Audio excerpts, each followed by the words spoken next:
Gold and silver prices are going exorbitantly high.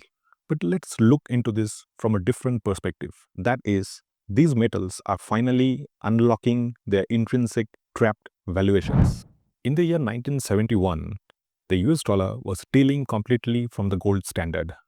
After that, it became a fiat currency. The federal government could print endless dollars to sustain its economy and its economic goals. So after that, what happened? Inflation became an integral part of our lives. Prices of everything just skyrocketed. And this was the ideal state of the dollarized world.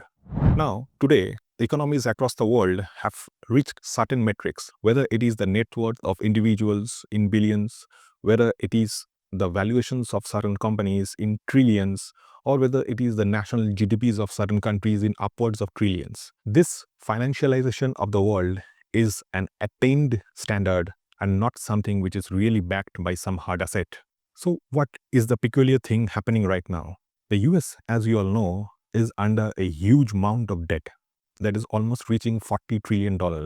And no one in the world has any definite knowledge how to get rid out of this huge debt and to ultimately to save the US economy. The other countries, let's say China, India, Japan, and other countries, most importantly the BRICS part, these central banks are trying hard to somehow get out of the dollarized world. So what best the central banks could do is to peg their currencies with some hard asset, and the most common one is gold.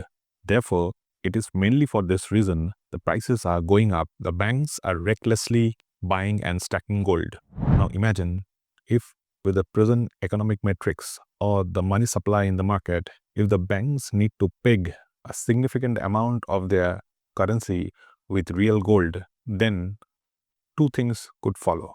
Number one, the gold prices could rise exorbitantly, and it will lastly crash the whole ecosystem, because for any commodity, if the prices go higher beyond a certain point, the ecosystem ultimately collapses. So here comes the second option, an orchestrated economic crash, mostly targeting the fiat currency economies.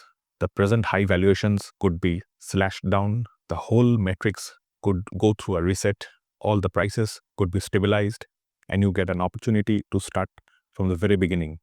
With this reset, the bubble of fiat currency finally burst, and this is the Gold Realignment Hypothesis.